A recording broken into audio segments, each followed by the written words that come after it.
Hey, Cancer shifters. I always refer to my seekers as seekers, and now shifter came through. So maybe I'm speaking to advanced seekers out there, Cancerians. By the way, Cancer people, placements and archetype. So you don't have to be a Cancer sun. You can have prominent placement in your chart of Cancer, or if you want to learn more about the Cancerian archetype, regardless, it will also apply to that. Okay, I'm working with Spellcasters Tarot, and I'm happy to be here with you guys. If you're new, hello, my name is Morgainne, and I'm excited for you to possibly join the path of the existential shift if you so see fit.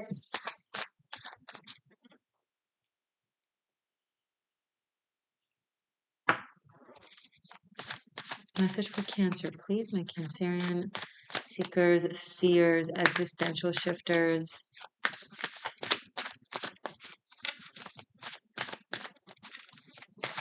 Jupiter just moved into Taurus today as I'm recording this. Whew.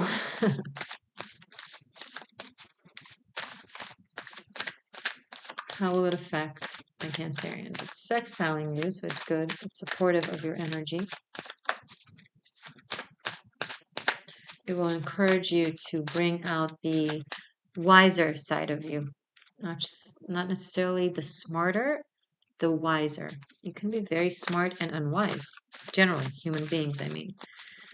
So wisdom is a whole other octave of a form of intelligence. It includes EQ, right? Emotional intelligence. You know, the heart has, it said, that is surrounded with 40,000 cells, type of brain cells. It's a thinking mechanism, the heart. So when we say listen to your heart, you can take it literally. It's a form of human mind. We don't just have the mind as we know it, we also have the heart.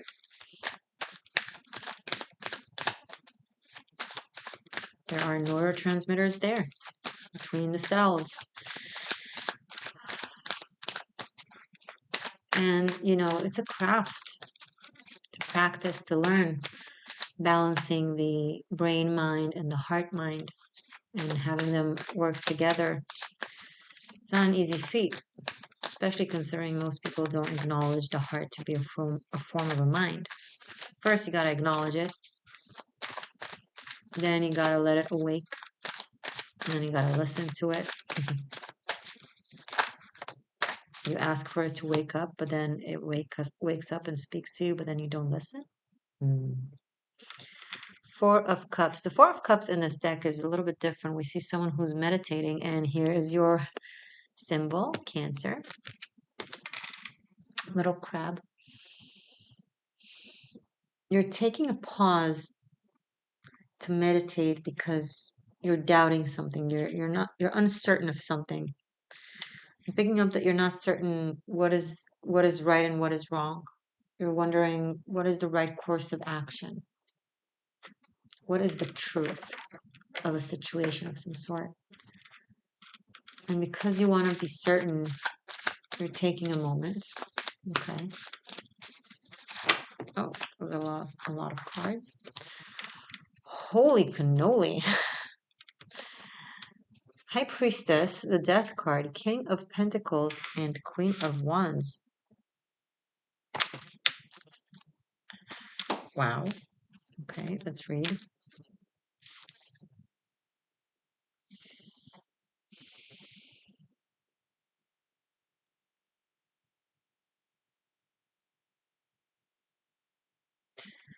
Money, ego, status, recognition.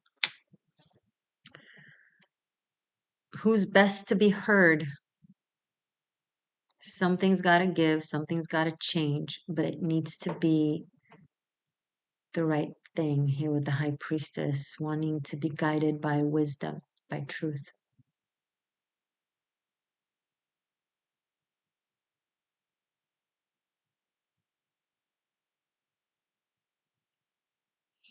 Persephone and Hades are coming through strongly. The High Priestess and the Death card. Rulers of the underworld, of the unseen and the powerful, of the dark matter. 99.99% of everything is dark matter. You see how her head is made of hematite in this deck? Brilliant.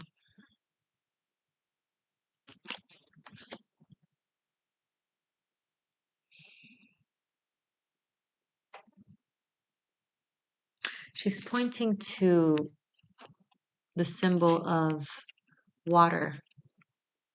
This downward triangle from her perspective, the alchemical symbol for water. So she's pointing to be guided by intuition, transformation, truth, deep truth.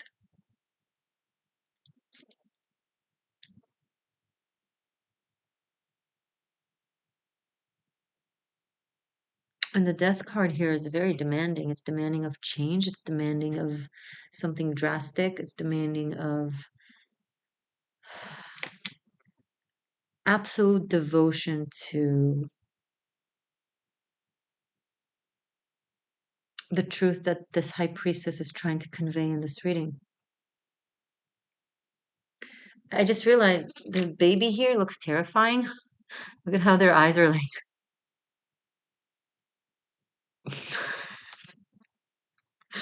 What's up? What's up, little cutie? What's up? Why are you opening your eyes like that? It's a little like seeing something scary.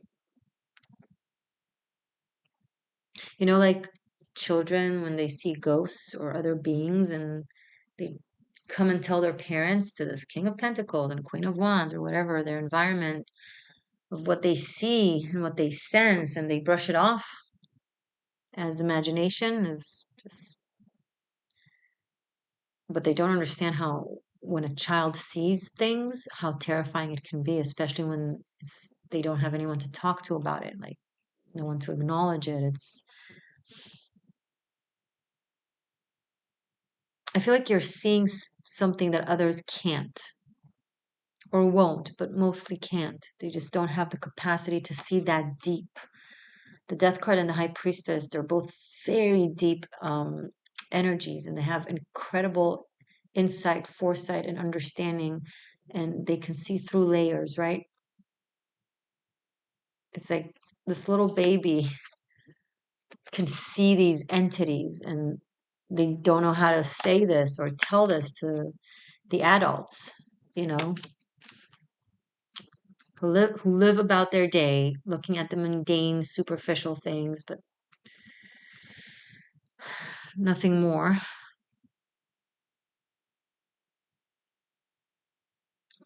And in the Four of Cups, I feel like it's like you're torn between these very deep, intense, demanding, truthful energies, and the energies here that are more mundane and surface level and mastering of the material world, but only the surface levels, and they're right within the boundaries of the dimension that they can grasp, but they're wrong because there's so much beyond that, right?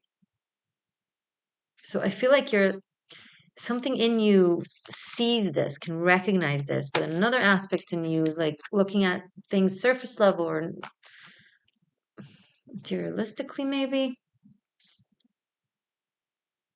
Who do I go with? Do I go with the High Priestess and the Death card, or do I go with King of Pentacles and Queen of Wands? I mean, it's pretty obvious to me anyway what the answer is, but it needs to come from you. You need to understand how short and quick and fragile life is to be taken to such superficial focus and not leap into opportunities to explore the infinite realms of our existence and expand our consciousness, to stay small.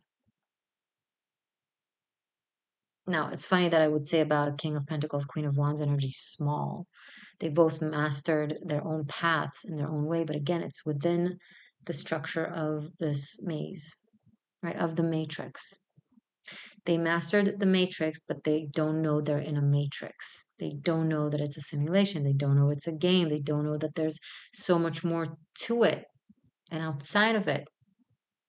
So basically, if I sum down to your dilemma, if I bottom line your dilemma, you're basically debating whether to acknowledge those who've mastered the matrix or acknowledge those who are masters of this entire existence, the overlay and the underlay. And if I put it that way, which is kind of the way it is, kind of makes it hard for you to lie to yourself or pretend that it's actually a dilemma. Because it's not really a dilemma and you already know the truth, you're just scared. Because this is so intense. And it's journeying into a terrifying unknown. You have free choice. I'm not telling you what to do. I'm just laying it out in front of you as it is so you can make a conscious decision.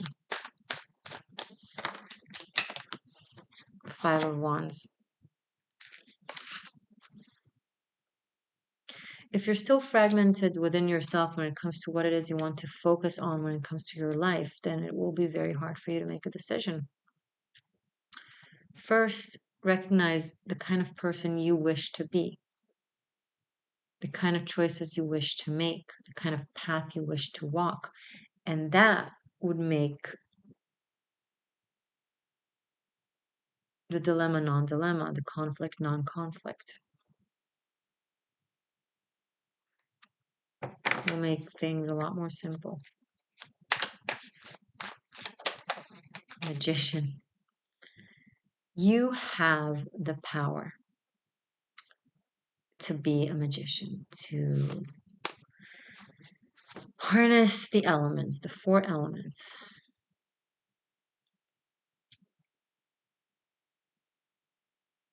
And work with them to be a co-creator. It's not coincidental that the magician comes through. It's very mercurial, and Mercury / Hermes,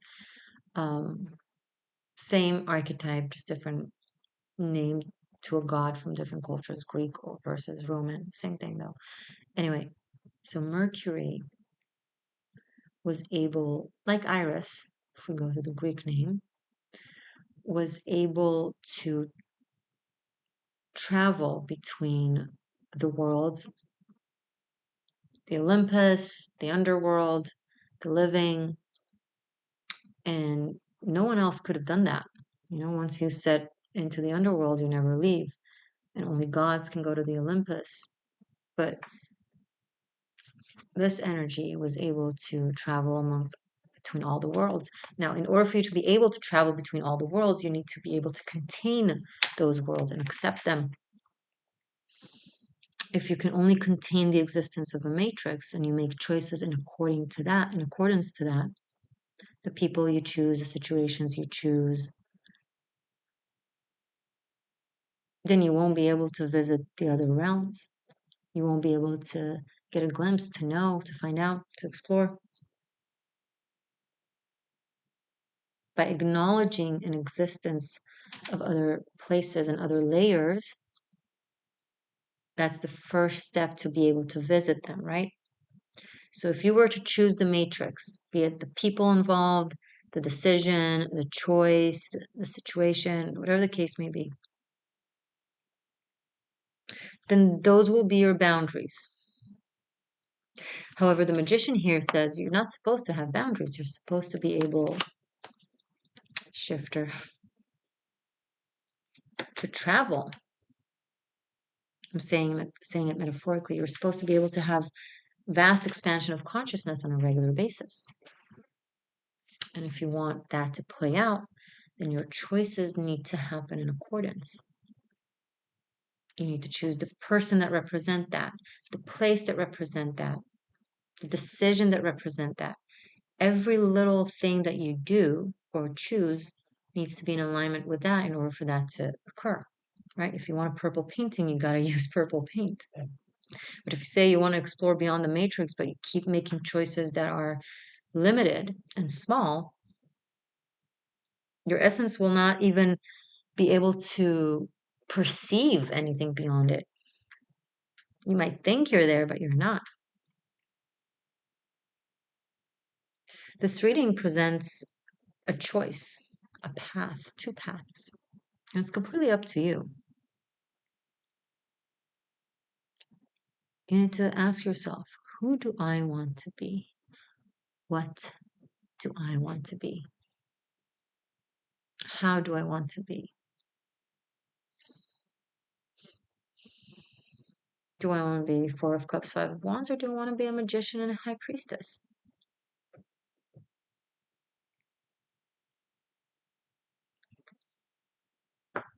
There's a very catalytic energy here. It could be a person, could be a situation, an event.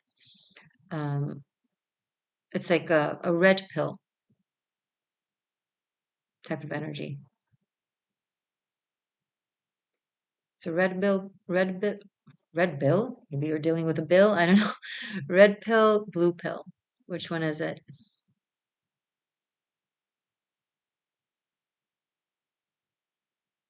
Yes, it's always a purple pill. I agree. We need to have a combination of, the material and the ethereal, the above and the below,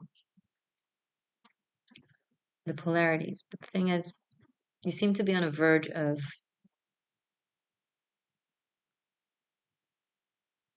possibly being blue pilled. So you gotta go for the red pill in order for a purple pill to even be a possibility.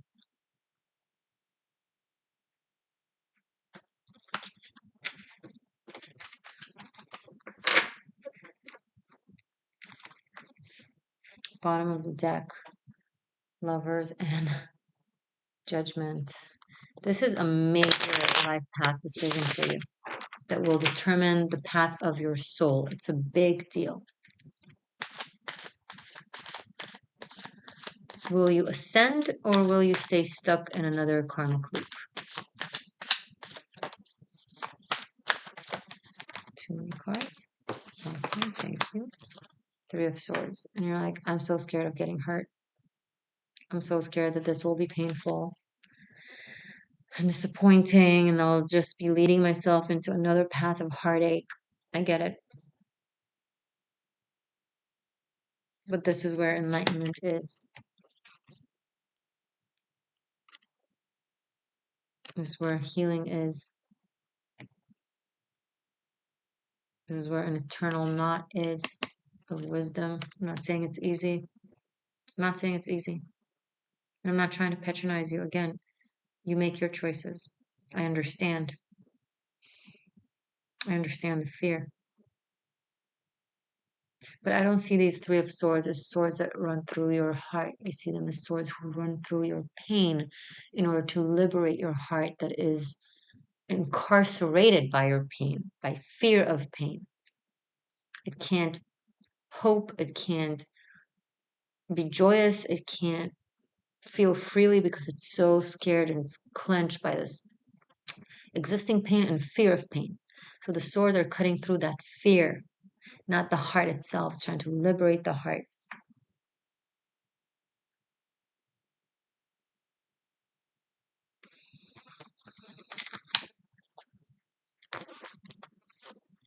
Bottom of the deck, Four of Wands. Because see, yeah, it can be Three of Swords, but then it can also be Four of Wands. It can be in the world. It can also be completion and ascension and success and accomplishment and union and celebration.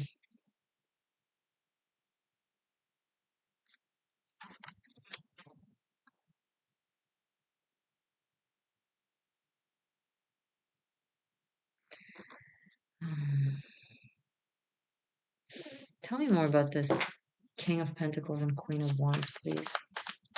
For Cancer, what does Cancer need to know about this King of Pentacles and Queen of Wands? Four of Swords, making it 3 4s on the table. There's two people who don't get along, who don't see eye to eye. They're both holding a status, a position of power, or a position of status, or a role of some sort, and it's and their way of thinking is contradictory to one another. So there's a pause.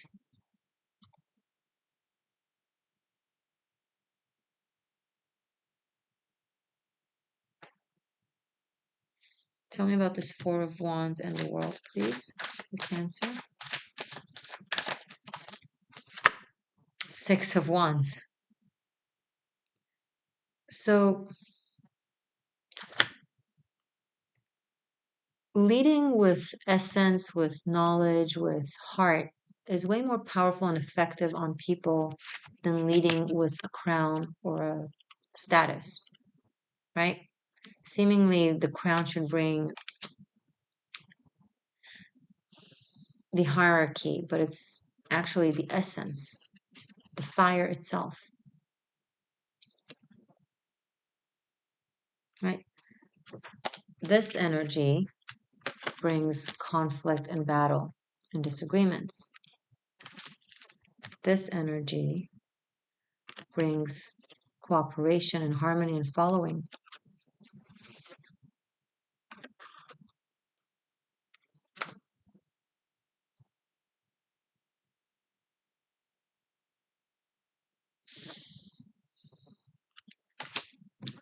Hierarchy of knowledge. That's the only hierarchy I currently believe in, you know? If I can be a CEO of a company, okay, so seemingly I'm supposed to be at the top of the hierarchy of that place. But then let's say comes a janitor and there's something that they know really well that I don't know, I will sit and I will listen to them and I will give them the respect that they deserve.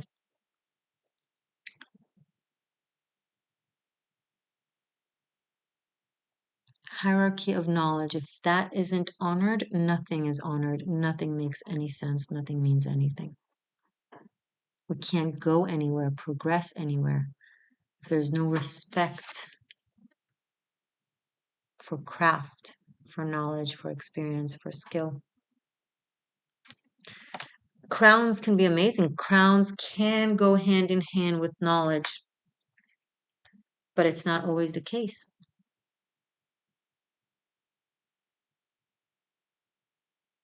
How many people do you know in this world that have the status, the position, the crown, but not the knowledge or the skill?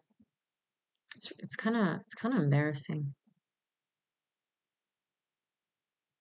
And no one ever knows everything. However, whoever can actually bring essence and meaning to the table, that's the person that people will listen to because knowledge is power. So they don't want to listen to someone just because they're in a position of power. They want to listen to someone because they can actually give them power. Give me truth or give me death. People don't want to be played, pampered, treated like little children, and disrespected. People want to be told the truth because they want to expand. And even if their psyche is too weak to comprehend that, their spirit will still guide them to listen.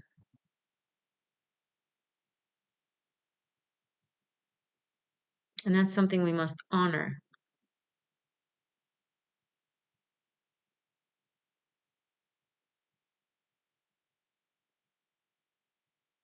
And those who can't deal, they can walk away and not be a part of the path. We cannot sacrifice truth and virtue in the name of those who can't handle truth and virtue. They need to step up and find the capacity to be able to handle with truth, to handle truth and virtue. We're not supposed to lower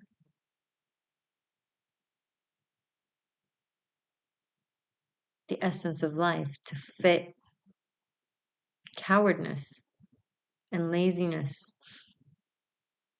You think you're helping the lazy by letting them be lazy?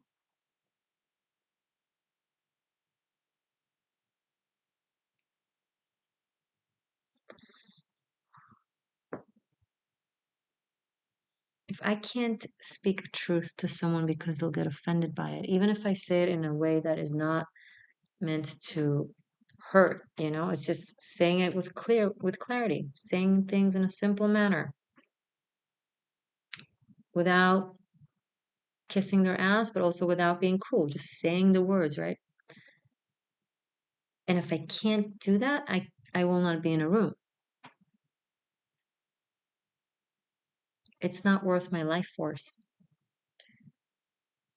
especially considering how there are so many people who want to live that way, who want to be able to speak truth and want to be around people who speak that to them, because that's the only way we can be anything of meaning.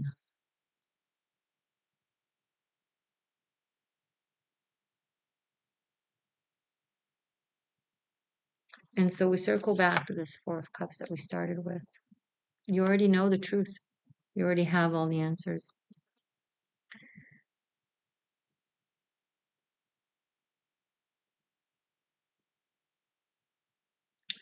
You don't need me for it. So I teach tarot. If you're about that, check out Vimeo. It's below in the description. Tarot Masterclass Bunkai, 90 pre-recorded classes where I teach everything there is for me anyway to teach. And that includes not just the path of the Tarochi, but of the existential shifter. There is a lot of cold studies there as well. Um, if you've enjoyed this video, feel free to give it the like. If you want more existential shift and you're new, be sure to subscribe. Stay magic, stay true, and I do love you.